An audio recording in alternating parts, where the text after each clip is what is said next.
அன்பு வணக்கங்களோடு உங்களை வரவேற்கிறேன். Sri Paduka Sahasram series a divine journey with lord Ranganathar, Nammalvar and Swami Vedanta Desikar.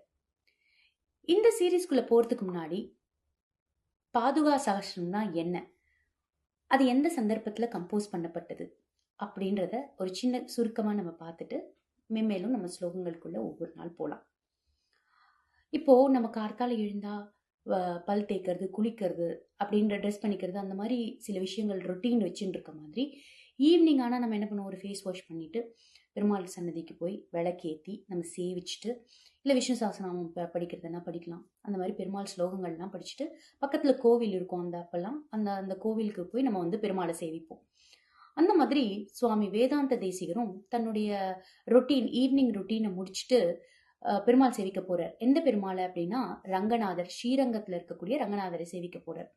கோவில் அப்படின்னா அங்க நிறைய பக்தர்கள் இருப்பா இல்லையா, அப்ப அங்க ஒரு பக்தர் சுவாமி வேதாந்த தேசிகர் மேல ஒரு சேலஞ்ச் பண்றார். இந்த மாதிரி ஒரு நைட்குள்ள உங்களால 1000 ஸ்லோகம்ஸ் கம்போஸ் பண்ண முடியுமா அப்படின்னு கேட்கிறார். இவர் யோசிக்கிறார், இது பெருமாள் கோவில்ல ஒரு திடீர்னு ஒரு பக்தர் நம்மளுக்கு சேலஞ்ச் பண்றாரு, இது பெருமாளுடைய ஒரு விண்ணப்பமா இருக்குமோ, அவருடைய ஒரு கட்டளையா இருக்குமோ அப்படின்னு நினைச்சுட்டு இருக்கும் பொழுதே நெக்ஸ்ட் வார்த்தையா அந்த பக்தர் சொல்லக்கூடியது, நான் 1000 ஸ்லோகம்ஸ் பெருமாளுடைய பதக்கமலத்தை பத்தி எழுத போறேன், அதாவது அவருடைய லோட்டஸ் ஃபீட் அப்படின்னு திருவடியை பத்தி நான் எழுத போறேன், அதற்கு பேர் பதக்கமல சகஸ்ரம் அப்படின்னு வைக்க போறேன் அப்படின்னு சொல்றார். அப்பதான் இவருக்கு புரியறது, சுவாமி தேசிகனுக்கு இது பாதுகா தேவியோட நியமனம். பாதுகை அப்படின்னா பெருமாளுடைய பாதத்தில் அணியக்கூடிய ஒரு அணிகலன். நம்ம இப்ப காலணி நம்ம போட்டுக்கிறது காலணின்னு சொல்றோம் இல்லையா, அப்ப இந்த பெருமாள் அணியக்கூடிய அந்த காலணியுடைய பெயர் பாதுகை. அது பாதுகா தேவி அப்படின்னு நம்ம ரெஃபர் பண்றோம். அப்ப இந்த பாதுகா தேவியோட நியமனமா தான் இது இருக்கணும். ஏன்னா நான் நிறைய ஸ்லோகங்கள் கம்போஸ் பண்ணியிருக்கேன், ஆனா இந்த பாதுகையை பிரைஸ் பண்ணி நம்ம எழுதவே இல்லை, அப்போ அவளுடைய கட்டளையாகத்தான் இது இருக்கும் அப்படின்னு அந்த சேலஞ்ச் அக்செப்ட் பண்ணிக்கிறார். சேலஞ்ச் அக்செப்ட் பண்ணோடனே 2 பேரும் உட்காந்து எழுதுறாங்க, அங்கேயே உட்காந்து. ஸோ ஒரு நைட்குள்ள 1000 ஸ்லோகன்ஸ் கம்போஸ் பண்ணணும் அப்படிங்கிறது தான் அந்த சேலஞ்ச். ஸோ அவ 2 பேரும் எழுத ஆரம்பிக்கிறா. அந்த சேலஞ்ச் பண்ண பக்தர் இருக்கார் இல்லையா, அவரால் பாதி கூட எழுத முடியல. ஆனா சுவாமி வேதாந்த தேசிகர் 1000 இல்லை 1008 ஸ்லோகங்கள் பாதுகையை பிரைஸ் பண்ணி எழுதிட்டார். ரங்கநாதருடைய திருவடியில் அணியக்கூடிய அணிகலனான பாதுகை என்கிற பாதுகாதேவியை பத்தி எழுதிட்டார். இத சுவாமி வேதாந்த தேசிகரே ஃபர்ஸ்ட் பத்தத்தில 8வது ஸ்லோகத்துல சொல்றார், எனக்கு எந்த சக்தியுமே இல்லை, எனக்கு இதை கம்போஸ் பண்ணக்கூடியதான ஒரு தகுதி எனக்கு இருக்கான்னு கூட தெரியல, இந்த பாதுகையே நீ தான் என்னை கைட் பண்ணி இதை நீ பண்ண வைக்கணும் அப்படின்னு அவரே விண்ணப்பம் கொடுக்கிறார். அந்த ஸ்லோகம் அஸ்ரத்ததானம் அப்பினன் வதுனா ஸ்வகீயே ஸ்தோத்ரே நியோஜயசிமா மணிபாதுகேத்வம் தேவ பிரமாணமிக ரங்கபதிஸ்ததாத்வே தஸ்யைவ தேவி பதபங்கஜயோர் யதாத்வம் அப்படிங்கிற ஸ்லோகத்துல அதை நம்மளுக்கு சொல்றார்.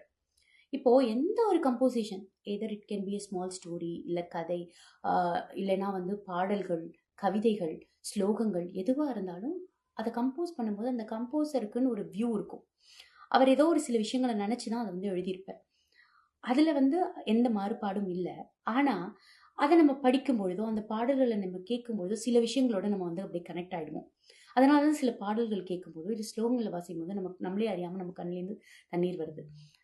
அந்த மாதிரி இந்த பாதுகா சகஸ்ரத்துல எனக்கு சில டேக்அவேவா கிடைச்ச விஷயங்களை தான் நான் இங்க ஷேர் பண்ணிக்க போறேன்.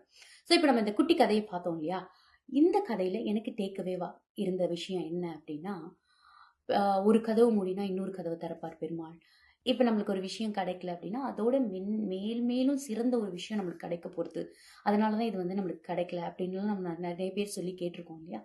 அப்போ அந்த விஷயம், நல்ல விஷயம் நம்மளுக்கு வரப்போகுது அப்படின்றத நம்ம எப்படி இமேஜின் பண்ணிப்போம், அப்படியே சினிமேட்டிக் வியூல அப்படியே வாசல் கதவை தட்டி ஒருத்தர் நம்மளுக்கு அப்படியே பொக்கே கொடுத்து சொல்லுவாரோ, இல்லை அப்படியே கூரையை பிரிச்சுட்டு கொட்டுமோ, அந்த மாதிரி சினிமேட்டிக் வியூவா நம்ம நினைச்சுப்போம். நல்ல விஷயங்கள் அப்படி வரும், அப்படியே மேலேஞ்சு பார்சலா வரும் அப்படின்ற மாதிரிலாம்.